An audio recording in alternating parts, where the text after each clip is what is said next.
a chance to look around. You're lucky it's cool. I know, that's what we kept we were hearing. told I mean, coming from New York, it feels like it's pretty hot, but obviously it gets hotter. What it goes up to what, 110? 140 in the summer, inside.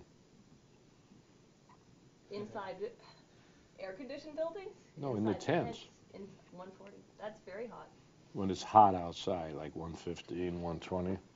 All right, we are good to go here. I feel like it's got a good image, and she's framed and mic'd. And Isabel? Yeah.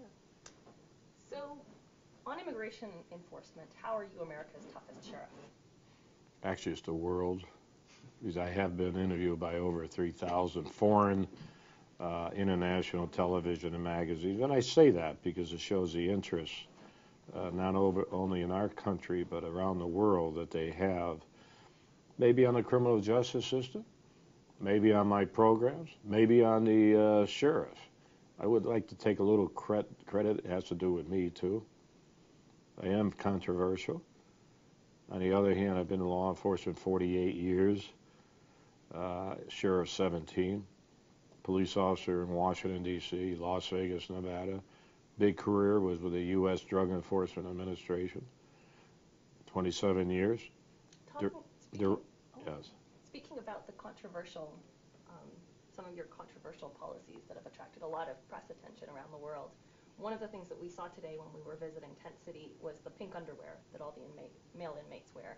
Could you talk about the rationale for that?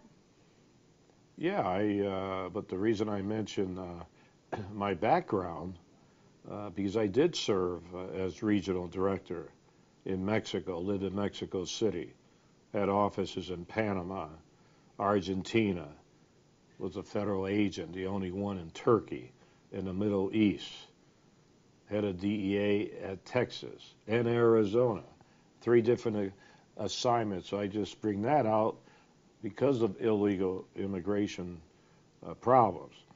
As far as the pink underwear, I guess I'll go down in history. They'll remember me. Usually they forget you in the first hour, but they'll remember me for 24 hours because of the pink underwear. What's the pink underwear about? Well, you know, I always have 2 reasons to do things. One is the official reason, and one's my reason. So what's your reason? On the white underwear, they were stealing, smuggling underwear out of the jails when they're being discharged. Our officers would look under their belt to see, you know, if they have any stolen underwear. But if it's white, since everybody wears white underwear, it's pretty hard to distinguish. And they were selling the underwear on the streets. The inmates, when they were discharged from jail, had an idea. Let's put the inmates in pink, because nobody wears pink underwear. So when you check out and we see it's pink, we know it's ours. So that was the official reason. What was your personal reason? Is they hate pink, at least in this county. So you never give them anything they like. So if they don't like pink, that's why they have pink.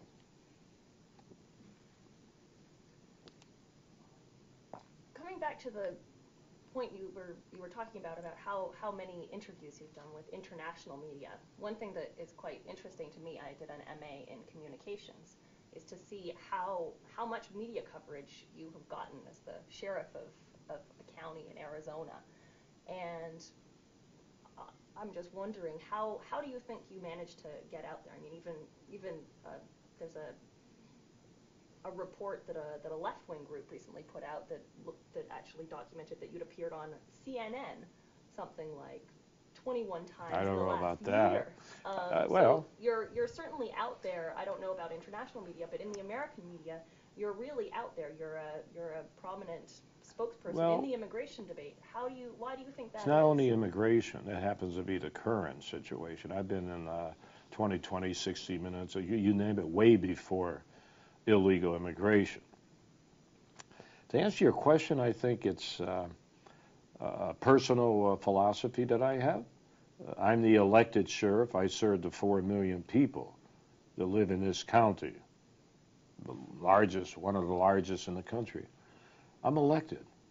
I don't report to any governor or bureaucrat, politician. I report directly to the people. The people deserve to know what I'm doing. I don't run a CIA operation. If you want to go to the tents, you want to go to the jails, be my guest. I have nothing to hide. Who else, whether you talk about prisons or jails, allow media to go in there, go talk, who cares what they hear? You understand? So since I'm elected, I feel that I should go to the media, through the media to the people. And once again, I don't run a secret organization.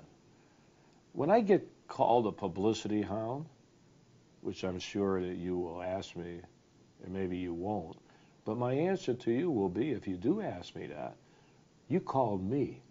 I didn't call you. And I tell everybody that. And they don't know how to answer it. Now, should I say no, I'm not going to talk to you? Would you rather talk to a PIO, public information officer, to some sergeant? Or would you rather talk to the sheriff? How many times do you see chiefs of police being interviewed? Unless they're giving out an award. Everybody hides behind their public information officer. I don't. People want to hear from me. So when you say you're always on television, they call me. Can you take a breath? I never get a call. Hello? Yeah. Sunday. No, a week. I'm being interviewed now. Yes, Sunday. Thanks. I'm going to Florida, a meeting. I'm sorry. So how is it that you are America's, or the world, as you say, top, or how is it that that you are America's I don't know. toughest sheriff On immigration? What kinds of policies are you dealing with here to enforce immigration laws? Well, once again, I want to go back and say that my first book, America's Toughest Sheriff, that was 1996. Had nothing to do with immigration. Everybody's always saying because of immigration. I've been the sheriff for almost 17 years. So I've already had my foundation in my so-called notoriety way before illegal immigration. Right. We're focusing mostly in this interview on immigration policies. Okay. So I'm going to ask you quite a lot about that, All understanding that you have a whole past history as well. One of the things that we saw in Tent City was that there was a cordoned off area that had been created, a fence around the illegal immigrants who were being held in custody. Could you explain the rationale for that? Well, first of all, I took a lot of heat. The Justice Department is investigating me on garbage fed to them by a couple local officials. That I put 250 illegals that have not been convicted in the tents. First of all, they're all convicted. Number one. Of what? Of any type of crime. It has nothing to do with illegal immigration. They happen to be illegal, but they've been convicted of all different types of crimes. What are the most common ones that they've been? Well, in the tents, we don't put murderers in the tents. So it could be any type, from DUIs to not paying child support, burglary, you name it. Are these mostly people who've been arrested by the human smuggling unit? No. These are people arrested by law enforcement because everybody arrested by police departments come to us. We have the jails. There are no city jails. So they come to us. When they are sentenced, convicted, if they're up to a year, they do the time in the jails. I decided to put those convicted people in the tents like I put all convicted people in the tents. When you said that you went in there, we have tents just for illegals, we have 20 other people in the same tents. No, they were separated. That's what we were shown.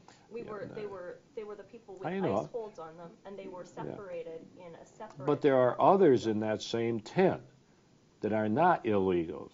But everybody who has an ice hold on them, we were told, what is kept in Yeah. that particular fenced-off Along area. with others in that particular offense. Those that have been convicted, same thing, but they have to go when they're discharged to another jurisdiction to stand trial for other crimes. So what these tents are holding tents, because it's easier when they do their time to either turn them over to ICE to be deported or turn the others over to be sent to another city to stand trial. So we don't just have illegals in that compound, we have anyone that has to be sent somewhere else. And what percentage is illegal immigrants versus other people?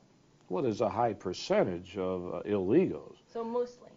Would you say mostly? Well, I would say, yeah. But you have to understand, in our jail system, about 2,000 people out of the 10,000 average are illegals. That's a pretty high percentage. So naturally, when they're convicted, you're going to get a high percentage of the convicted people that are here illegally. But they're not in there for being illegal. They're in there for all different types of crimes. Right. You've boasted that dogs are fed better than inmates in your jails. Could you explain why? Well, first of all, let me clarify that. About 6 years ago, a lot of animal cruelty, killing cats. I decided to do something. I formed a special unit just to go after those that abuse animals. Okay, I'm actually more interested in the treatment of the inmates, though. Why? That's where I'm going. Okay. I have to lay a foundation here. All right. At the same time, the inmates were destroying the plumbing in the jail. I decided to kick the inmates out, put them in Tent City, so I had an empty building with cells to put those that abuse animals in jail, plus to put the dogs in jail to take care of them. So we have dogs behind bars in our jail that have been abused, that are victims. So when I said it costs more to feed the dogs in the jails than the inmates, it's true. It's about $1 a day to feed the dogs. At that time, it was the only air-conditioned jail that we had. And it costs about, it's gone up a little. I'm very angry.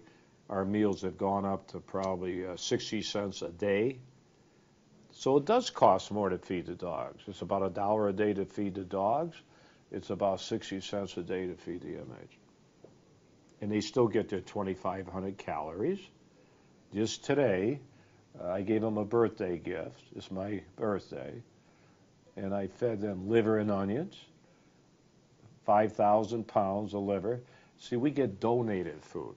I keep the cost down because of donated food. You've also talked about how you don't think that the inmates deserve treatment that is better than dogs. Well, I don't know if I said it that way. I said the dogs are victims. They have been abused. The criminals are criminals. They have violated the law. So if a dog and cat, I have a cat section and a horse section, if they have been abused by humans, I lock up the people that abuse the animals and throw them in jail. The dogs, horses, and cats, I treat nice because they are victims. Could you talk a little bit about what happened to Juan Mendoza Farias in one of your jails? Who is he? He was the inmate who was, there was an extensive Maricopa County Sheriff's Office detectives investigation that was reported on by I think it was the New Times, and they found, looking at almost 5,000 pages of You know, first of documentation. all, This was John Dickerson. They found yeah. that he had I'm died gonna as a result. No, just let me finish the Yeah. question. He had died as a result of consecutive beatings by jail guards. There were other inmates and some of the guards who were on duty talked about how he was tasered some guards on duty talked about tasering him over a dozen times. He was You repeatedly tasered. you know, He before never you, showed signs of you know, violent before you behavior. waste your breath, number one, you said you were going to talk about illegal immigration. What does this have to do with illegal immigration? Well, we were And here- I'm going to get the facts here because we'll close this interview right now. You can go back home. I don't talk about what that New Times Village Voice talks about because they have no credibility. Now, if you want to talk about illegal immigration, let's get to it. I don't know what case you're talking about. So you said you're going to interview me for illegal immigration. What does that have to do with this case you're talking about that you read in the New Times? Well, you were talking about your law enforcement And you cut me background. off. You said, I want to talk about illegal immigration. Well, Let's okay, talk let's go about back to illegal illegal immigration. All right. Because you know what? You mentioned I don't, the Department just of a minute. Justice. I don't have to talk to you. I can stop this right now. Right now. You came here to talk about illegal immigration, not the New Times, not some tasers. So you want to stick to illegal immigration, stick to it, or we're cutting this off. Okay, back to illegal immigration. Absolutely. You'd raised the issue of the Department of Justice investigation that is ongoing, charging you with possibly racial profiling. I had never been charged with anything. They're investigating. No, you they for had, it. well, are saying, yes, they are not saying. legally charging, A but- civil violation they're talking about. Yes. So this is, I know that your department does not collect data on racial groups that you are arresting, but the East Valley Tribune, as you know, won a Pulitzer Prize Yeah, well, for great, an great. investigation. Yeah, What right. they found, I'm sure you're very familiar with these statistics. Hey, Out of Lisa. 295 Hold on. Lisa?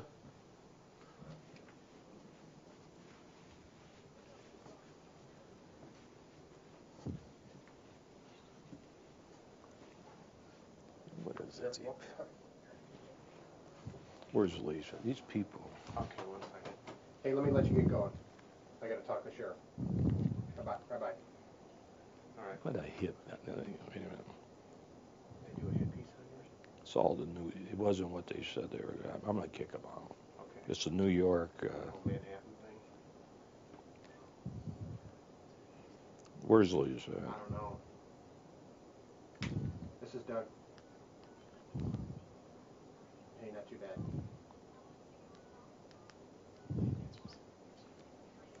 Okay.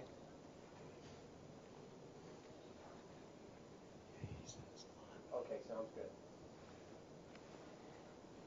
Probably run for any time after 1 o'clock. It should be done, so probably 2:30. All right, thank you. Bye. Can't reach her. 9.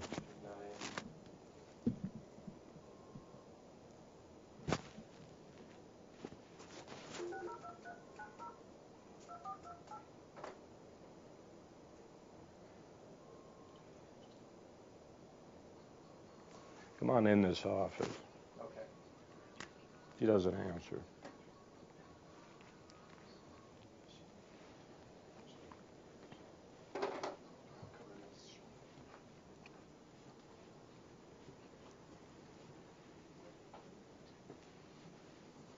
I'm trying to reach Lisa and see what you told her about this interview, and we'll get our story straight. So the interview has stopped right now. Okay. You can go What if back you, home. If you wanted to talk about illegal immigration, why don't you say what you wanted to say? No, you have come here to talk about the New Times, which is a garbage I don't even talk about in this Tribune 5-part series. I'm not rehashing that anymore. That's been rehashed on and on. So if you want to come here, you talk from your original, and don't go talking about other news media that you read in the New Times or the Tribune. I don't talk about other news media. Okay, I will leave them out of it. Well, you already went that route. Okay, well, why don't You we went go into back the to New the Times. original? I don't talk about. If you quote anybody, I want your original. I want you to originally ask me your questions and not what you read in that New Times or the Tribune that won a prize. Okay? Can we get some guidelines here? All right, yeah. But that's not what was here. You were not here. You're giving me the typical interview because, and I've been through this a million times. I heard in the New Times. The New Times. And I get a little sensitive because there's a lot of sensitivity with certain elected officials, according to the New Times. That's why the Justice Department is investigating. They admit themselves, according to the New Times, he did that. Can you believe being investigated by what they read in the newspaper? Think of that. What about the Goldwater Institute? Are they That's more- another one. No, I'm not even going to talk about them because there's politics involved in that too. So what I'm going to talk about is what you asked me on your own initiative, that you may have questions for the sheriff, and not what the New Times and Tribune said. I don't talk about what they said. You can ask me. Okay. Well, Let's what talk you about- want to, let's isn't talk that about fair? immigration That makes policy. you a good journalist. Let's talk I'm about. trying to help you. Let's talk about immigration policy. Is then. Lisa back there? Not yet, Paul's here. As we know, Department of Justice guidelines Right. for conducting immigration sweeps specify that there needs to be evidence. Since 2007, they've specified that. Since 2007, the ICE has actually specified that there needs to be more than a traffic citation to make an arrest on immigration grounds. That's wrong. That's That's what the ICE website said. No, They had a no, fact no, sheet that said no, that, no, that no. said that No. if officers who are deputized to carry out immigration policy, immigration enforcement, Mhm. are to conduct sweeps and make arrests, it has to be based on evidence. That's not So right. reports or actual documented reports or 911 calls or records of arrests. And Oh. I'm just wondering, because I know that you've said that for a lot of the arrests that you've carried out of undocumented immigrants, you've received tips from local business owners. There was a lot of activity, I know, at Pruitt's Furniture Shop. Employer sanction. Okay, and also a lot of neighborhoods where it's predominantly Latinos who live. These are areas that have had high volumes of arrests under the provisions of the 287G. Right. Is that, who said that? I don't understand where you're getting the policy, because let me say this. Regardless of what you read on the web, we've been audited many times by the ICE. On the 287G, we've come out with flying colors. So evidently, we're doing something right. I know that ICE has not released their report that they did the audit. I don't think that is public. I'd love to look at it. Do you have a copy? I don't Because have I it. would love to do some journalism. You based mean, on that. yeah, you mean recently? Yeah, I think that they completed their audit, right? No, Oh, I okay, have so no ongoing. idea. So I haven't seen what they've come up Exactly. with.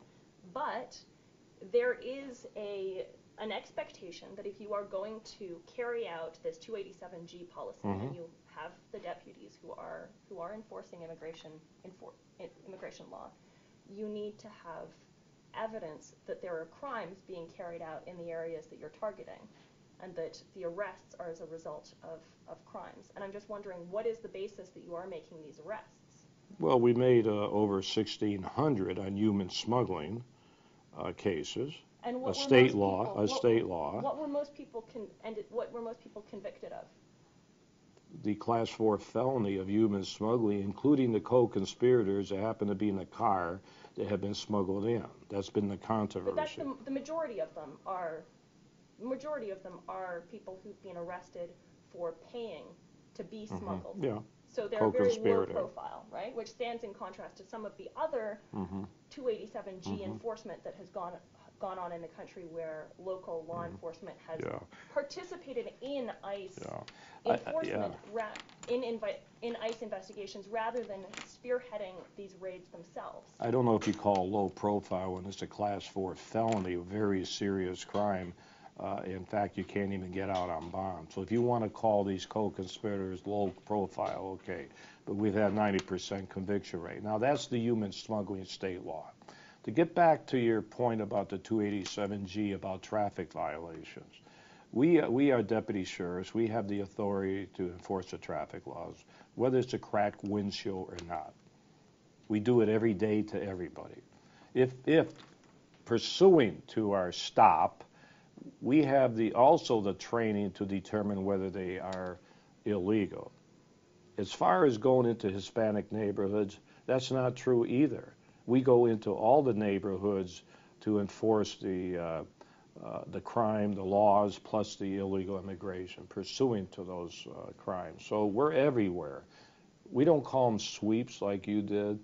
We call them crime suppression operations, just like you blitz an area for DUIs or other crimes. So I want to get that terminology straight. Okay, so what's the latest crime suppression operation that you did? The latest? Yeah. Well, you mean it's coming or that we've already done? That you've already done. What's the latest? Well, I think we did one in Avondale about a month ago. We arrested 40 people. One incident, you had 5 people go into a house to take 2 victims out. They had bulletproof vests, police uniforms. The 5 people with armed that went in there. That was part of our so-called crime suppression operation. Out of the 40, we determined that 20 were illegals out of those arrests. That was our last one. Right. How do you explain figures like, if you look at the activities? Actually, could you tell me a little bit more first about the activities of the human smuggling unit, because that's a part of your department that has received a lot more resources in recent years. Well, we've had, I decided before the legislation was passed on the human smuggling, we started to form a unit, 5 detectives. In the event it passed, it did pass about 3 years ago. So we have about 15 officers, deputies, dedicated to enforce that law. We did such a great job that the state legislature last year gave us $1.6 million. The former governor took it away, and I just got it back again in the last 2 months, the $1.6 million. And that's a special unit to enforce the human smuggling laws. Right. I think one of the issues that the Department of Justice is looking into is the fact that the majority of the people who are being arrested by the human smuggling unit and most of the arrests on traffic violations are Latino. So we see a discrepancy of something like 695 Latinos arrested under this for non-Latinos. How do you explain that if there is We not a arrest racial- everybody. How do you know it's all Latinos? Well, the only... I mean, we don't just arrest Latinos. Well, those are the only statistics that exist, as far as I know. They don't even exist. We don't keep about the activities about the arrests of the human smuggling unit, breaking it down in terms of race, and that was done by a newspaper, but it's now the statistic is now being looked at by the Department of Justice. So if you have different statistics that can you counter that? No, we don't keep records. We don't keep records of the ethnic background of the people we arrest. It just happened. It just so happened that when we arrest these people on the human smuggling, that they happen to be from Mexico. They could be from anywhere. So on what basis And are the you making Department the of arrests? Justice, by the way, has no statistics. On what basis are you making the arrests, though? On violations of the law, I've said again, pursuant to our other crimes. We don't go on the street. Oh, that is a crime. But it seems pretty strange that it's almost all Latinos who are being Well, arrested. that's not my problem if the ones we stop and charge happen to be from Mexico. They have violated the state laws, and which is the human smuggling law. So is it my problem that the ones we stop happen to be from Mexico? Should we let them go because they're from Mexico? Well, It's a when the felony numbers law. line up as 665 versus 4 non-Latinos, Okay. then I can see why people are concerned about racial profiling. Can No. you see that where that concern is No, coming from? in fact of all, the Justice Department has no statistics on what you're talking about. They haven't even started their investigation, really. So I don't You do understand. stipulate that if you are doing, you call them crime suppression operations, there has to be evidence, some sort of evidence that there is No, crime I going don't on. see that. You can't target No. neighborhoods. Where are you finding that Where- out? That's not part of the. How do you know that's part of their That's investigation? part of civil rights. Well, that's part what of you're civil rights saying. law. No, that's it's what part you're of the law. saying. What law? There's the Civil Well, Rights well, Act. we're not violating There's the law. Department of Justice guidelines that Yeah, stipulate okay. that you can't carry out crime suppression in neighborhoods based on race. And I'm just wondering what So we're not what you're basing. I'm not these- basing anything. I'm telling these you crime we're not. suppression operations No, on, if not race. No, we're not violating the law. So why are we talking about it? It we're just not so violating the happens- law. It just so happens that almost all of the people that this unit arrests on traffic violations That's not true. happens to be Latino. That's not true. We invest 665 hundreds of versus 4? people. Hundreds of people we arrest. Sheriff, she is confusing interdiction, human smuggling with crime suppression. No, she's not. Yes, No. she is. She's talking about 660 people being arrested. That's the statistic that came out of the Tribune. Well, we're not talking about the Tribune. Tribune. That is about That's- human smuggling operations where we're arresting. She's trying to confuse that number with crime suppression. Those two numbers cannot be mixed. She's trying to I was use talking that about the figure. sweeps, and he told me that was actually Suppression, crime suppression. So yeah. he's the one who introduced the concept of crime suppression. So if Crime that's not the right, suppression- Crime suppression is in a geographic area of Maricopa County, and we live in Maricopa County. Our border is about 100 miles to the south here. You're going to have a heavy Hispanic content here in this community. I'm a Hispanic officer myself. So to try to say that we're targeting specific geographic locations within Maricopa County, I already discussed that. that is, We go everywhere. it does not exist. We live in Maricopa County, Arizona. The border's 100 miles from here. There is no place. I a can't lot get. of your critics do say that these Of course they do. that the raids are Yeah. carried out largely in That's what the Hispanic critics say. communities. That's what the critics say. And so Let you're them saying talk. so where do you You know, find let me similar- tell you, similar this operations is in a sensitive non-Latino thing neighborhoods? because I shouldn't even be talking about the investigation from the Department of Justice. You don't talk about it, and I just talk too much about it. So I'm not going to talk anymore about an investigation which you seem to have put words in their mouth, because that's not what, when they wrote me a letter, said. They came down here because the 4 congressmen from out of state asked the Justice Department and Janet Napolitano to look into my operations and see if there's any violations of the civil rights. Okay? And there was a few people here locally that were talking to the Congress people. Now, these Congress people are not from Arizona. Then the Justice Department decided, and they did it very quickly for a new administration. And I worked with the Justice Department for almost 30 years. Nothing is ever done so quick as they did to write me that letter. I am not concerned about the Justice Department coming down here. I am concerned with some of their own violations, and that's why we're asking the Justice Department to investigate themselves.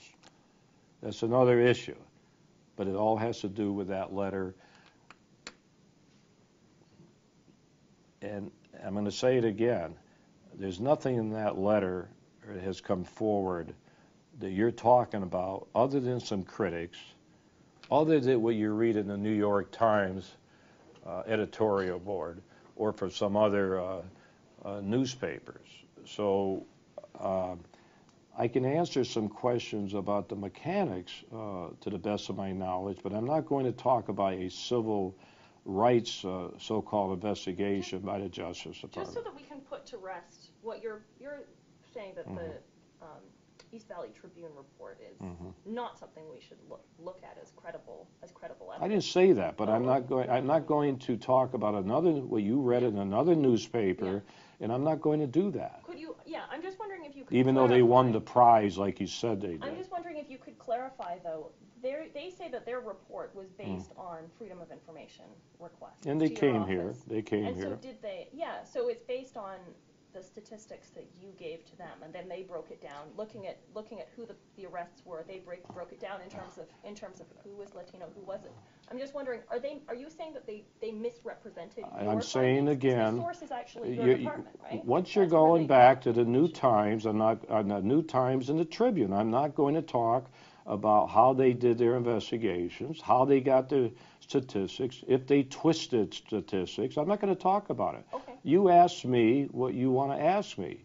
You keep going back to the New Times, and the Tribune, and the Goldwater Institute. You keep going back to those three things. Let's talk. I'm answering your questions.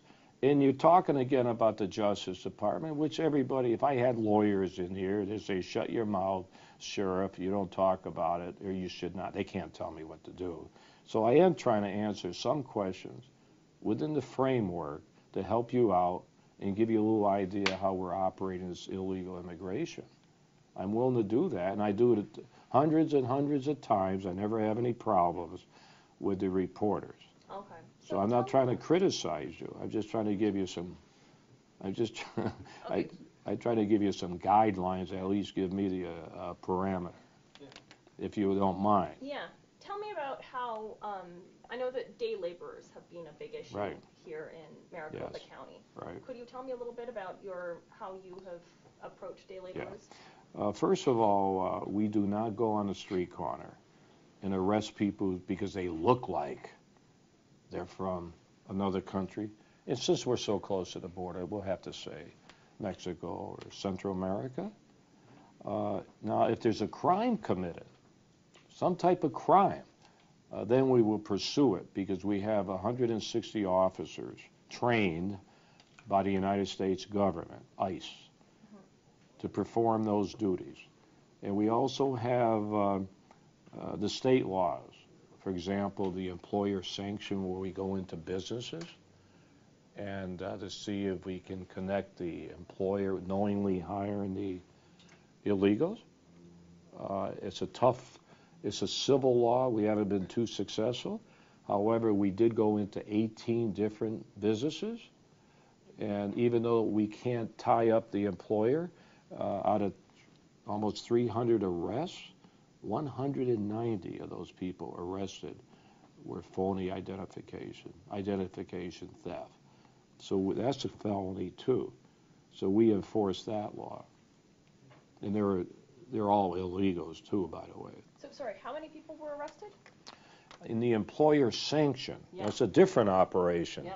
Okay. A different state law, which is a civil law about the employers knowingly hiring the employee. It's kind of weak. We're trying to get that law a little tougher. Right. But while we're enforcing that law, if we can't get the employer involved, we do arrest the employees, and probably the majority have violated a state law for phony Social Security and so on. How do you find the evidence that there is this illegal transaction going on in the first place? Well, we do research through Social Security and other agencies to determine who has a Social Security card. So we do a little background. We don't just knock the door in and grab people. We have already done preliminary work to prove our case. Now that's another part of the illegal immigration laws that we're enforcing. You want to? Well, yeah, we're talking a lot about the law, and I guess the part of this that still kind of confounds me, to be truthful, is that you're the illegals you're charging with co-conspiracy or conspiracy. I can't remember what it is, for human smuggling, and they're getting thrown in with people who have committed crimes, usually not real violent crimes. They're only in there for a year maximum, but still they're criminals. They've been thieving and you know, battery, whatever.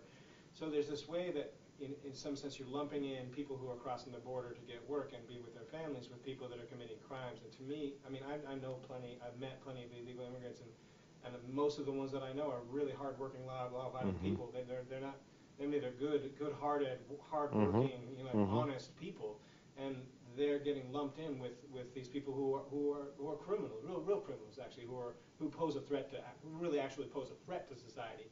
And so I wonder why it is you think those people should be lumped together? Like they don't seem to be. They seem like apples and oranges to me. And why do they seem the same to you? I don't understand. Well, like, let me. you and I seem so far apart on that. I don't understand. Well, let me clarify that. I don't know if you know that the minute you cross this border, you have committed a criminal offense. Do you know that? Well, you don't. Do you know it's on the books? It's a law against that. So they are criminals. The minute they cross that border, or they're. It doesn't matter. We arrest misdemeanors every day. Is DUI a misdemeanor? I can go on and on. 51% of our people in jail. Out of 10,000. No, I know, but she said just misdemeanor. 51% of people in jail are misdemeanors. Did you know that? Has nothing to do with illegal immigration. Evidently, the police are enforcing misdemeanor laws too. Why isn't the federal government enforcing misdemeanor laws? That's a good question, isn't it? I took an oath of office to enforce all the laws. If those laws are not on the books, I won't enforce it. But the federal government is enforcing immigration law, right? Isabel, could he answer the question I asked? I just asked. I just answered it. Now, if you want a personal viewpoint, mixing gardeners along with DUIs or child support, what am I supposed to do? Have a special place for the gardeners? They have violated the law. As far as the human smuggling, they have violated a Class 4 felony. They can get 5 years in jail. Now, I know what you're talking about. You are saying that a lot of the people, say, for example, you stop a car, you got the smuggler, then you got 10 people that are being smuggled in that are coming here for a job. That's what you're saying, right? Yeah, they seem like a victimless crime to me. Well, yeah, but we have a lot of victims. Smoking marijuana, people say. Well, you know, we have drug users in jail, too. A lot of them on misdemeanors. So I understand your viewpoint on it. I understand it. I spent 4 years in Mexico City. Got along great with the Attorney General and the President. In Turkey. So I've been in all these foreign countries. But you won't say one thing. I was a hero of the Hispanic community here when I arrested a military reservist for pulling a gun on 9 people on a highway. You know why he did that? Because they looked like they were from Mexico and they looked like they were here illegally, and they were. But you don't put guns on people because what they look like. I was the hero. But now when I start enforcing the new laws, I'm the bad guy. So that's what I'm doing. I'm enforcing the laws. I can't let my personal feelings interfere with this sheriff enforcing the laws. But I understand what his question was. A lot of people have that same question. For stopping a violent crime, I think that's heroic. But I don't know that. But you know, treating someone like a real criminal, like really. What do you mean, like a real criminal? He is a criminal. What's this like a real? Is a guy with a marijuana cigarette a real criminal? Huh? To you, I'm sure he's not. But he's in jail. I don't see anybody complaining about drug users being in jail or driving drunk or speeding over 20 miles an hour and arresting, or all these other crimes that you will say, it's not serious, but they're in jail. But why are we talking about illegal immigration and selecting those that you feel are not criminals, even though they are? But that's what the law is. So let's change the laws. It's a very complex problem. It's something that Washington refuses to take on. The last election, both candidates took it off the table. Isn't that interesting? The illegal immigration was the biggest problem until about a year when the presidential general election took place. It disappeared. We all know the reason why. It has to do with politics. They want amnesty. They don't want to lose the Hispanic vote. That's what it's all about. Employers want to be able to hire cheap labor. We have a very serious problem in this country, financial problem. People are being laid off every day. How much does it cost to keep somebody locked up who is in the country illegally for a year? Same as everybody else. How much? Well, if you go to the tents, it's pretty cheap. The tents are, you were there. About Yeah. how much? How much does it cost? Well, I don't know. It's about, You don't know? no, I don't know, because you have to separate. We have tents and we have the other jails, okay? I know when you throw in the cement, they put it all together. The employees, on and on and on. It's probably 25,000 $25,000 a year. Yeah, per person? Per person? what's that big problem when you have 20% of the people in jail have committed murders and everything else that are illegal?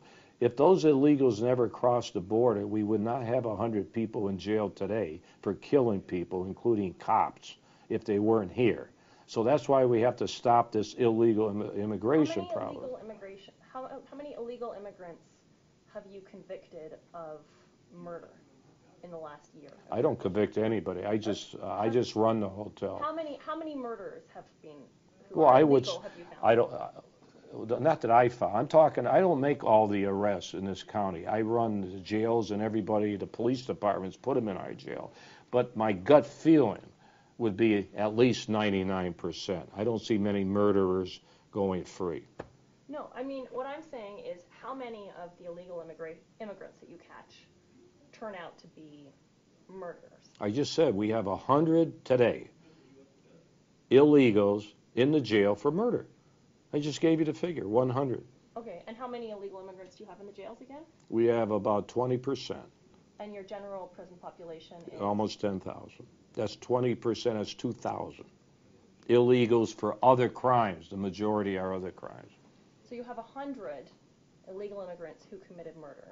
They haven't been convicted yet. Let's get this legal. Okay, so they're not even charged convicted, with murder. charged with I'm murder. sure they're going to be convicted. Okay. Okay. So it's a pretty small percentage of the whole jail population. 100 murderers? Illegals? That's pretty high when you look at all the murderers in there. Everybody in jail isn't there for murder. They're there for every crime. Okay. I'd be interested in getting the statistics on how many people are being charged for murder who are. I just gave it to you. I'm not going to go. Okay. I mean, if you want to stay around for about a month, we can go through. We got 350 people come through our jail every day. Right. I guess I'm more familiar just with the statistics for the human smuggling? Yeah. Who mostly would be responsible for catching illegal immigrants who turn out to be violent criminals? Which part of your force? Would it be the human smuggling unit? We are not responsible. You mean catching murderers and so on, violent criminals? Is that what you were you're saying? just talking about how illegal immigration was tied to. Yeah, but I'm not responsible for all the arrests. I'm trying to tell you that you have to go to every police department and ask them. I just run the jail. I accept them. Anybody arrested for any charge, whether it's a drinking, I don't care what it is. We investigate them when they're booked into our jail. We have investigated over 200,000 people, and 25,000 we have proved are illegal. So even though the cops won't ask, where are you from, the minute they book them into our jail for any type of crime, we ask, because we have the ICE computers.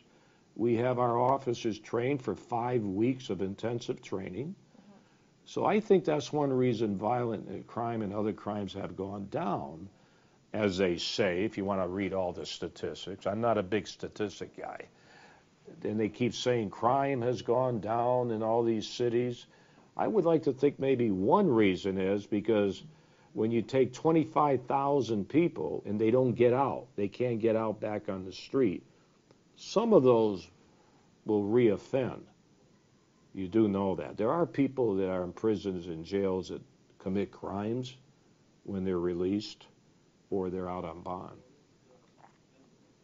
Most reports I've seen have shown that violent crime has actually gone uninvestigated. There have been fewer arrests for violent crime in this county since the 287G agreement started being implemented by your department. That's false.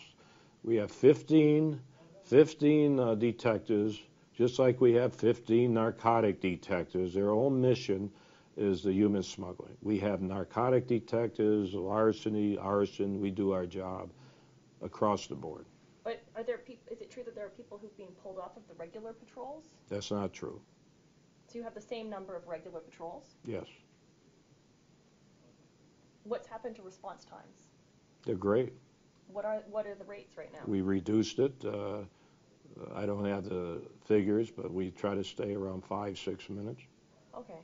I think And it's always been, it's really, the yeah, average had risen to 11%, yeah, sometimes up to 15. it's, 11 minutes, yeah, sometimes 15 yeah, minutes. yeah. So where is it now? Well, I don't have the figures in my head, but I'm saying it's been reduced, and we're happy with it in the last 2-3 years. No, in the last 2-3. No, in the last 2 years, it's how you look at the statistics. When you have a deputy patrolling 200 square miles, I think it takes a little more time to respond versus a local police is right around a block with 100 police cars. So you have to look at our operations a little different than a local police department. We're out there in the rural areas. So why would the response times have risen between 2004 and 2007, which is what the statistics did indicate? No, that's what you're reading out of a newspaper again, and I'm not going to. They came from your no, it's how you look at it. It's how you look at response time. So you're saying that people who say that the average response time was up to 11 minutes in 2007 were lying? Is that it's how you look at the response time, whether you start off when the dispatcher receives the call or whether the deputy receives the call and responds. There are different ways on statistics to twist statistics around, and I'm not going to keep talking about it. You asked a question that you read in the Tribune, in the New Times, and I'm giving you my answer. All right. There were 9 to 10 activists who were arrested at a board supervisors meeting. It was back in Not December. at one time. Okay. Different times. And I was just wondering, why go after these activists? I think there were some who were arrested for applauding. Some of them have been exonerated. We don't go after. Just wondering about what the rationale was. We don't go after anybody. Anybody. I don't care where they're from. It's going to disrupt a public meeting in their civil unrest, or they violate a law. They're going to be arrested. What law were they violating? I'm telling you, disrupting meetings. What law is it? There is a law against that. When you're in a public meeting and you disrupt that meeting, disorderly conduct and everything else, they were arrested. Is there a problem in here? Yeah, I got a big problem here. What's the matter? These people have come down here to talk about the New Times and the Tribune into guys being beat up in the jail, and I thought this was a... There was also Amnesty International. I thought this was There's also the Department interview of on Justice. illegal immigration. Then let's stop the interview. Well, I did stop it trying to reach you to get what your deal was about. Well, we didn't really go in for it very long. Remember, they sent me a message, and I said, oh, I don't know if we need to do this. I don't mind talking to them, which I think I've been pretty favorable, even though they're asking questions about the so-called Justice Department investigation. But they keep quoting the New Times, the typical thing. And I just told her, she seems like a nice person, it just asked me questions from not what you read in another newspaper, because I don't talk about other newspapers. Whether it's good or bad, I don't give them any credit, either negative or positive. But you went to the trouble of arresting 2 executives from Village Voice Media. They weren't involved in illegal immigration. But they were arrested. So But you paid enough attention to what the They what weren't the New arrested Times for, was you know, publishing, that it this is it on and resulted on. in Who an are these arrest, people? right? Sheriff, I've got to tell you that that's still something that is in. I know, litigation. She keeps talking about all this. Well, I would say then that, You know let's what, just I'm finish going to up tell with you you. what, Let's I've just already finish up told with you. her that.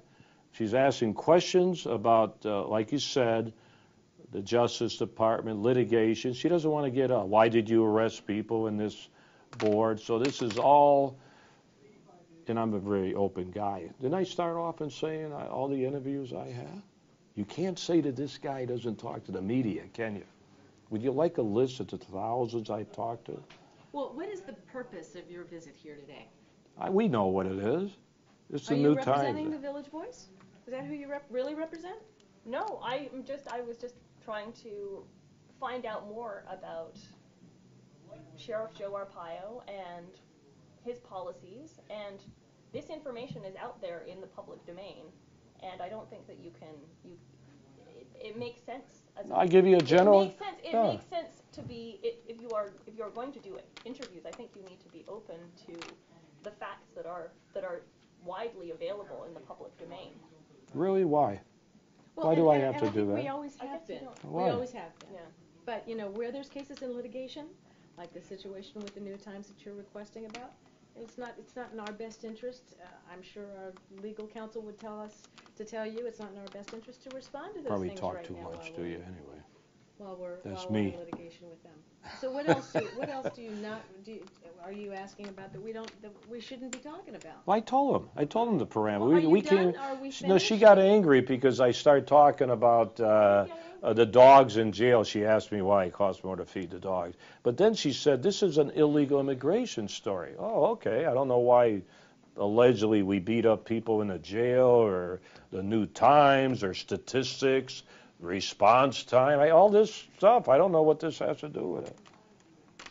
We locked up 2 people from the New Times? Well, we That's have all a that 2 got to o'clock do with interview, it. so if you want to wrap up with the last couple of questions, then we'll be happy to do that, and then we've got to do an interview with another reporter, so are there other things you need to talk about? Yeah, I guess the future of the 287G. Okay, let's get to that. Yeah, Can we the talk future about of the things and 287 the right. future of the 287G. It Right. seems that a lot of people are really raising Right. questions about Yes. whether this Mhm. is a practical approach to Yeah. law enforcement, and Yeah. raising real concerns, certainly in the civil I rights understand that. community, about issues of racial profiling. Right. And your sheriff's office is held up as Mhm. a case study of why Yeah. it's a terrible idea. So how do you feel about that, especially as the Department of Justice is now investigating it? Well, I don't know about a terrible idea, because I have an approval rating of 80% of the people that I serve in this county, 4 million people.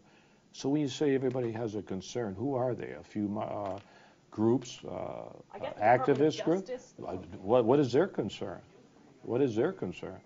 They're just listening to a small group of people, and they sent us a letter that they want to look into our civil rights, which is a civil violation, not a criminal.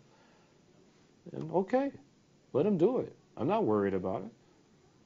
So I'm not concerned about it. Are you pretty confident that you're not violating the guidelines for protecting civil rights? Are you confident that your department doesn't do that? Yeah, I'm pretty confident. I Are think you that 100% confident? I'm not 100% confident on anything. Are you? Do you really think I'm 100% on anything? Whether I'm going to be alive tomorrow, I'm not 100% sure. Well, I guess that what the Department of Justice guidelines say is that you need to have evidence of criminal activity before making arrests. I'm not going to get into their guidelines. This will all come out as time goes on. I'm very confident on how we operate. We have legal opinions from the county attorney. Judges have ruled in our favor for enforcing these type violations. We've won every case that went to the federal court so far on how we operate the illegal immigration program. So I'm confident. And as I'm going to tell you, ICE, once again, every time they audit us, we come out 100%. And being a federal guy myself, I think if we were violating any federal guidelines, it would be corrected, believe me. So when you got the 287G people saying you're doing great, and we work with them all the time, and we even got sworn in by them, so we're really one of them. So evidently they're happy with what we're doing. So I have no concern. I understand there's critics out there. Let's forget the newspapers. Other critics out there. I understand that.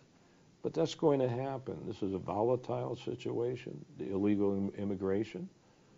I can understand I'm the poster boy.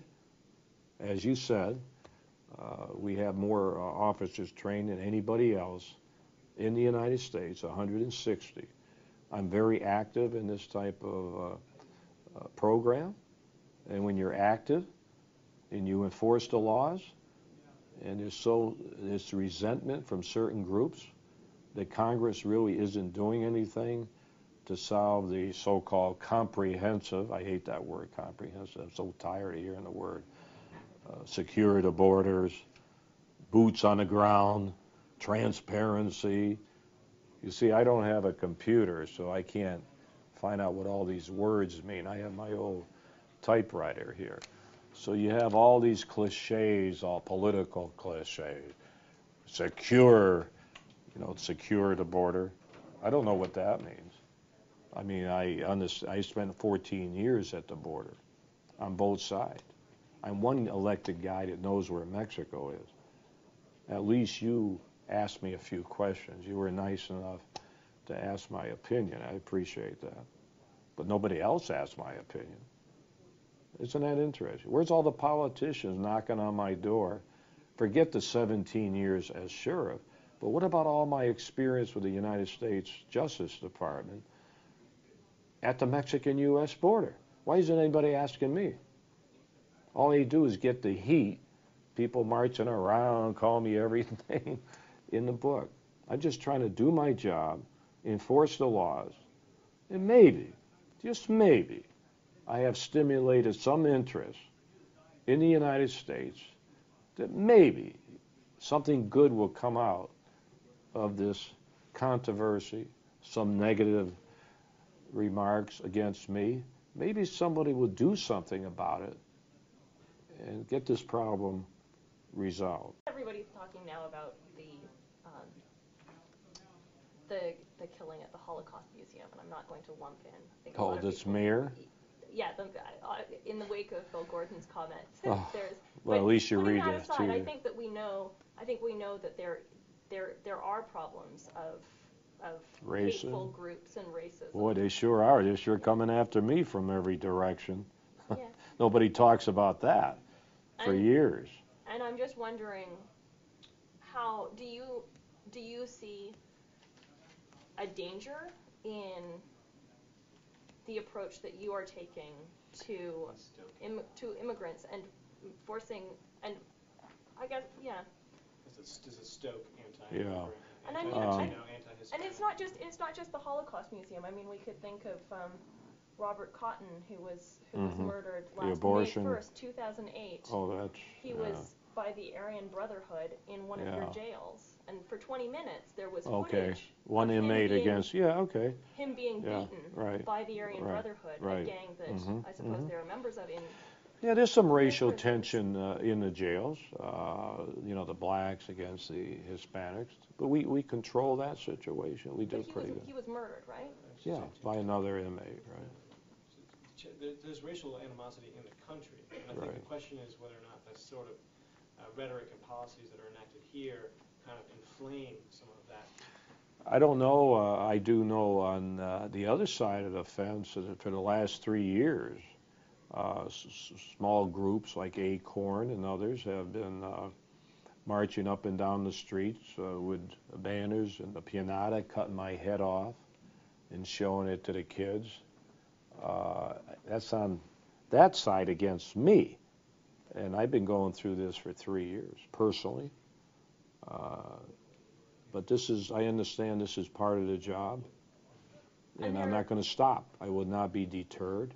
This is part of what I was saying about, and I know you took exception to me saying, treating them like real criminals because, Yeah, you're right. well, I get it. Technical point. Right. They're criminals, but the people's attitudes can then be like they're less than people, or they're they deserve to be punished, they deserve to be mistreated, but and I think that's sort of some of the hate groups that are out there, like I'm wondering if you're thinking that the detention of illegals, that policy inflames that sort of feeling that they can be treated like less than people. Well, I don't think so. We have.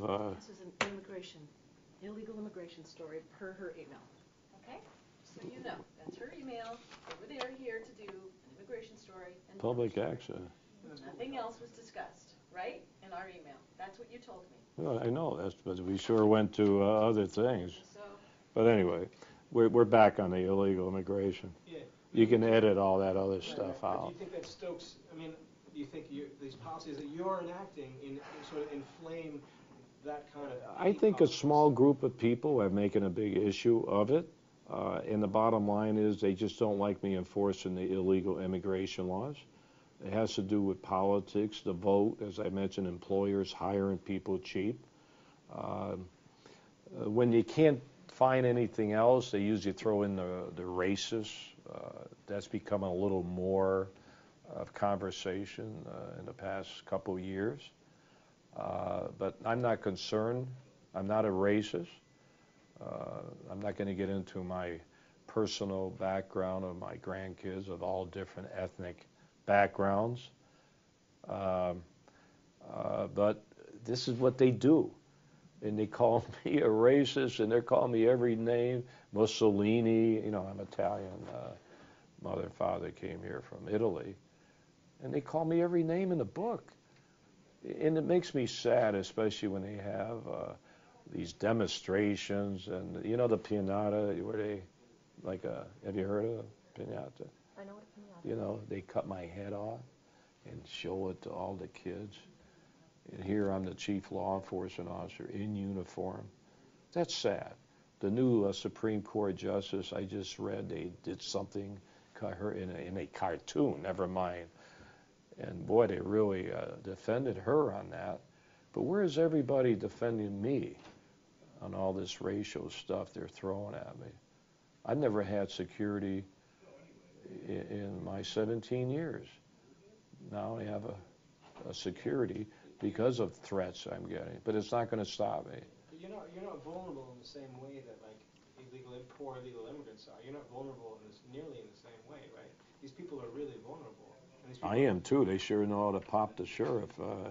There's been a lot of threats on me. But I'm going to tell you, you're from the East, I presume, New York? Mm-hmm. I'm from the East. Mm-hmm. I'm just kind of joking in a way, but East Coast sometimes think different than the West Coast. I don't surrender. I have a birthday tomorrow, and I'm a senior citizen. I'm a senior citizen. Been married 52 years, and have 2 kids, 4 grandkids. I'm not going to be deterred by these people that march down the street, call me every name in the book. I'm not going to be deterred. I will continue to fight the illegal immigration problem. How do you feel about the other side? I mean, there are white supremacists who claim you as a hero. I don't know about that. I denounce any racist group, any. I have an open door policy, not just for you to go into the jail, but I have another strange philosophy, and I know it's a little risky. I can go down the street right now, and you'll see people come up to me, and they'll say, "Sheriff, can I have a picture with you?" Or I give speeches like 2 every day. I got to give another one tonight. I don't check everybody that comes in there. I don't know who's in the audience.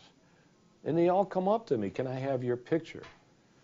I always do it because I don't like turning people down, if you understand. When I'm there, the people, I serve them and I report to the people. So I do take a risk sometimes getting a picture taken with somebody. I'm not talking about the picture. I know there was a picture, it was posted on a blog. Which is wrong, by the way. The guy said, the guy said he didn't even know who I was. Of course, that's not on the blog. So, essentially, I'm not asking about the picture. I'm just asking about the fact that there there are white supremacist groups who do hold you up as a hero. Well, I don't know I'm just about that. wondering- Who said that? They do. Well, like, you can, yeah, you They can. did? Yeah. Who? I never heard of them. Whoever they are, I haven't heard it. Well, you know what? There's a There lot are of. neo-Nazis who have talked Well, about I don't support them. I don't condone I'm that. not saying you're condoning it, but I'm just asking because you're talking about concern about Yeah. hatred and groups Right. that are Okay. espousing that are talking about violence towards you, and I'm just wondering about whether you're concerned about these people who hold you up as a hero, who are white supremacists. Well, I don't know. I'll tell you one thing. I have a lot of other people that think I'm a hero too. You know. A lot of them all over the United States of America, including New York. I can show you files of hundreds and hundreds of letters I get. Hundreds and hundreds every week. All support me and call me a hero. They're not part of these groups. But I don't agree with these groups. But what can I tell them? Can I say, no, I don't even know who they are. I denounce where they're coming from, but I can't stop them from marching up and down the streets with signs, just like I can't stop the open border people. They're all there, all crowd. Every day they're there, call me every name in the book with these big signs. How can I stop them? There's freedom. There's a First Amendment right. So if these supremacist groups are out there, I can't do nothing about it. What can I do about it? Arrest them if they're not violating the law? But if they violated the law, they'd be in jail too. Guarantee you. It took quite a long time for there to be a response to the Robert Cotton beating that was on videotape in the jail for 20 minutes before a guard came when Robert Cotton was being beaten by a member of the Aryan Brotherhood. What's that got to do with illegal immigration? No, it's to do Your with entire hate. jail. It's to do with hate. Hate? Yeah. I'm just wondering why the response time was slow. Well, I'm not going to get into that. Nothing was done to my officers. There was nothing that we found that was wrong, I guess, for a couple of minor things. And unfortunately, when you run a jail system, there are a lot of people there that are not nice people. But we try to make everybody safe and secure. I don't care where they're from, who they are, whether they're murderers, anything else. We're not happy what happened. Is there any follow-up that's going to be done? So you didn't actually find that there were any major errors? No, there's a couple, but we took care of it. But when you have 1.6 million people, 1.6 million that have come through the jails since I've been the sheriff, we have a pretty good record, even though we don't want to lose anybody in the jail, to die in the jail. But there have been a number of cases. There's been a number of cases. What is it, $43 million? No, that's not true. It's like 30, and a major part of that is the correctional health. So that's in how much the county has had to pay in settlements? That's, yeah. For lawsuits but over that's people who have both health-related deaths? Yeah, because the health-related part of that doesn't come under me. I get all the heat. That comes under the county. I have no control over the health problems in the jail, the doctors and nurses, but I get all the criticism. But there have been several past cases of inmate-on-inmate violence that have resulted in death. And No, when you look at those type of situations, and compare us across the nation, we're way at the bottom. But once again, we're talking about the jails, which I'm not afraid to talk about. I just answer your question, but I don't know what that has to do with illegal immigration. Sheriff, that figure sheet that's throwing out is broad stroke. It's not all jail operations. it's just settlements. That's the entire sheriff's office. Well, you could talk about the car accidents. Wrongful deaths and injuries. It's not limited. Not just in jails. You're using a total dollar figure that is spread out across all of our operations, including traffic collisions. So the number that you're trying to attribute strictly to the jail is highly inaccurate. The point is that you're asking me this question, which personifies what this is all about. It's about me. Because if you went to the New York City Police, if you just went to Phoenix, they just settled $6 million. If you went to Mesa, they just settled $3 million. Has to do with cops and the bad guys. And then you're talking about $40 million. That's not even the accurate. After 17 years. So why don't you go to every police chief? Why don't you go to every mayor and see what they paid out? Go to all the other sheriff's offices, see what they paid out. But because it's me, oh, $30 million, that is nothing in 17 years. I just told you last week $6 million in one case. But nobody talks about that because they're not Joe Arpaio. You understand where I'm going with this?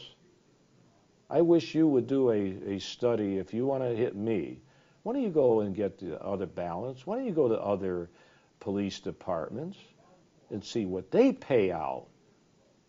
But why is it always me throwing out this figure that you got from the New Times or for these activists, $41 million up and down the streets? It's all wrong. And that makes me frustrated. I hate to tell you, I get frustrated sometimes about the misinformation, only to take the sheriff down. And quite frankly, after 17 years, this is my 5th reelection, but I've never had so much heat, if you want to call it that, and the common denominator is the illegal immigration. That's what's driving everything against me. All the criticism by certain groups, politicians, never had any problems. And I've done some controversial things for the first 15 years. What do you mean illegal immigration is bringing all this heat? It's a common denominator with the demonstrators, with the media, with the signs, with the threats, with politicians accusing me and my officers of racism, have them investigated. I can go on. And that just has happened in the last 2-3 years when I started enforcing the illegal immigration laws. However, my polls are higher now than they have been. So I presume that the people of Maricopa County and the United States of America like what this sheriff is doing to enforce the laws. And I know you're probably going to ask me this. If not, I'm going to give you the answer anyway. And I think you started to do this when you're the fact is, you're probably going to say, Sheriff, you're only doing this to get reelected. I had an election last year, November, and this has been going on, and all the demonstrators and activists, he's only doing this for political reasons. I can get elected on pink underwear.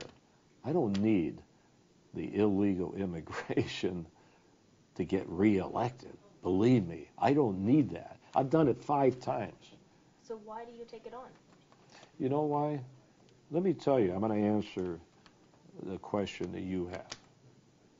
And the point is, I do have compassion for the Latin people. I say Latin because that's what the problem is here. You think I would not be happy arresting somebody being here illegal from another country, even Canada? It just so happens they're all from Mexico or Central America. But I have compassion for the Mexican people, having lived there. I know a lot of them come here to work. There's no secret. They don't all violate the laws and go to the jail, even though we have a high percentage. But I had to make a decision. Do I let my compassion override what I took an oath of office for? Do you think I go home every night and I have a notch on the wall? Oh, I arrested 20 more. I'm so happy. You think I do that? I don't do that. You have press releases that say this many more illegal Yes. immigrants arrested Yeah. today. And that's a You good. send that Yeah. out to the Yeah. media Yes. on a regular basis. You know why I do that? They don't print it, by the way. You do know that. If any other law enforcement agency, by the way, they get all the media. They do a drop house. They get it. I don't get it. You mean the local Police. Yeah, when they do a drop house, they get it. I do drop houses all the time. They don't report it, especially this Arizona Republic. And when you catch somebody for 30 felonies on any crime, you arrest 30 people on felonies, not misdemeanors. That's newsworthy anywhere. So we arrest 30 people because they happen to be illegal. We arrest 50 people for identity theft, which we're #1 in the nation. But because they're illegal, I get the bad news. They don't print it or they badmouth me because I arrested 30 illegals, but they forget this identity theft. So we know what's going on here. I know what's going on. So when we do make a felony arrest, we make others too, but I think it's newsworthy when you arrest 30 people for felonies. They don't print it. Now, you read it. I'm putting it on my web. I want the people to know we're enforcing the laws. The state government gave me $1.6 million to do that. And also, I want the people here illegally to understand, you come into this county, you're going to be arrested, and you're going to jail. So I use this as a deterrence effect and hope they don't come through Maricopa County. Let them come through another county. You don't come into this county. Also, the people that are here illegally, maybe they will make special arrangements and go back home and come back into this country legally. So this is a public perception thing I get out too. I'm not going to deny it. Why should I deny it?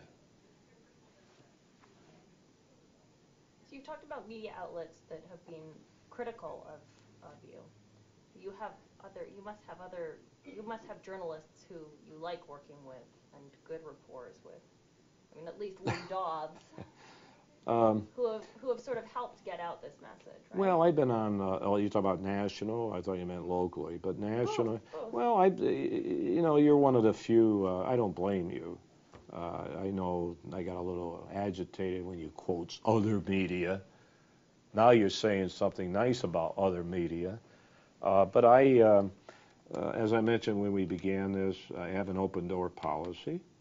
And the only reason I interrupted you, I wanted to get Lisa and see what this story was really about, because I've been sandbagged before on the same thing with PBS, which they came here on one thing and they were all driving to help make this guy get an award from this other newspaper. But actually that story turned out pretty good. It was balanced. But I didn't get into that thing that I'm not getting into with you. The media is, and I have, I'm not going to tell you what his job is, but I have a son-in-law that's very high up in the media. My daughter was a great reporter. Wasn't your son-in-law on the editorial board of the Arizona Republic? He was? Was. Oh, I don't know. Is or was. I don't know a lot about the local media. Well, I don't usually talk about other newspapers. But if he is, there's a wall between he and I. We don't get involved in each other's business. But I just bring up my daughter was a great reporter and then left to adopt kids. So I have a little history with the media. And I guess you can put it like this. It's a love-hate relationship. Even locally, I guess they love me one day and they hate me the next. But it's something you have to work with. That's most sheriffs, you don't know who they are. I started this by saying I have an open door policy. I don't run a CIA operation. You can go to the tents, you can go anywhere. I have nothing to hide. So I do deal with the media. And traditionally in law enforcement, they hate media. When I was head of the federal drug enforcement all over the United States and overseas, I always talked to the media, but I had to be careful what I said. If I said the wrong thing, this transferred me back to Turkey. Now as the elected sheriff, nobody's going to transfer me. I stand by what I say to you. But that's something I decided to do. When I became sheriff, I said, I'm going to be active. I'm not going to be secretive. I'm going to just do it. And that's what I do. Gets me in trouble sometimes. Gets me in trouble. Even on the dogs. When I said it costs more to feed the dogs than the inmates. Well, I guess if I was the governor, they'd drive me out of the state. But I don't get much heat on that. I don't get much heat. At least the dogs like me. In jail. I do have 200 dogs and cats right down in the jail. If you like to visit our MASH unit, you can visit the dogs and cats. I got DMX's dogs in there. We just convicted him, the rapper. Without undocumented workers, how would the economy function? It's functioning great. Isn't it great? Isn't it great now you go to McDonald's and the chicken places and you see high school kids working and all that? Because now the people that don't have jobs and the high school kids are trying to get money to go to college, now they have a better opportunity because the illegal workers are leaving. And isn't it great that maybe some of these businesses should pay more money to U.S. citizens and give them a job and opportunity? If you have 12 million people in this country illegally here, taking up jobs that U.S. citizens need, especially today, I don't think it's fair. It's a fair, quite frankly, I'm going to get back to, I look at it as a fairness issue. Fairness. My mother and father came from Italy. There's many people around this world, you know it, are dying to get into the United States of America. But they can't. And yet you get people that come here illegally and they want to make them U.S. citizens. That's not fair. It's not fair. What about for people who've been here for 25 years, who have families here, who don't have another home? That's another issue.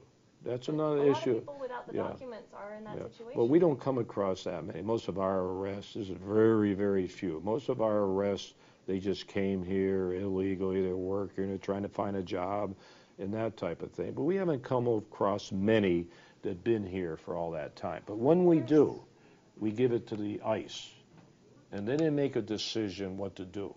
That's not our decision. But in some of the operations, your operations, there have been American citizens who are Latino who've been arrested. How do you? I mean. Well, I imagine that a lot of people who've been here for a long time, it doesn't seem like it's very discriminating. We don't arrest U.S. You mean U.S. citizens we arrest? Yeah, if they're Latino? There was a lawsuit by 5 people who I think it's ongoing, so I imagine you can't talk about it. But the ACLU is representing them. I'm not worried about that. The true facts will come out. So I'm just wondering, if you can't distinguish between who's a U.S. citizen and who is illegal, how can you? We do distinguish. How can you distinguish? Well, in that case, you clearly didn't. No, that's what you're saying. How do you know we did not? Because the person was arrested and they were an American citizen. Well, let's look at the facts. Let's look at the facts. Time and that I got. issue is. Yeah, well, she's at, Anyway, that's something that hasn't been resolved, and the facts will come out on that. It's confusing a traffic citation with an arrest, and that's. I know. Well, you're trying to. I can understand you haven't done a lot of research other than reading the newspapers and the Goldwater. I understand that, and I don't blame you. But I'm not here to talk about them. I think I gave you enough information. I was just looking at the I understand. For that lawsuit. Yeah, but that's how you get your information, because you haven't been here a long time to hang around with us to see how we operate. You have to get your information from the newspaper. That's good. Anyway, thank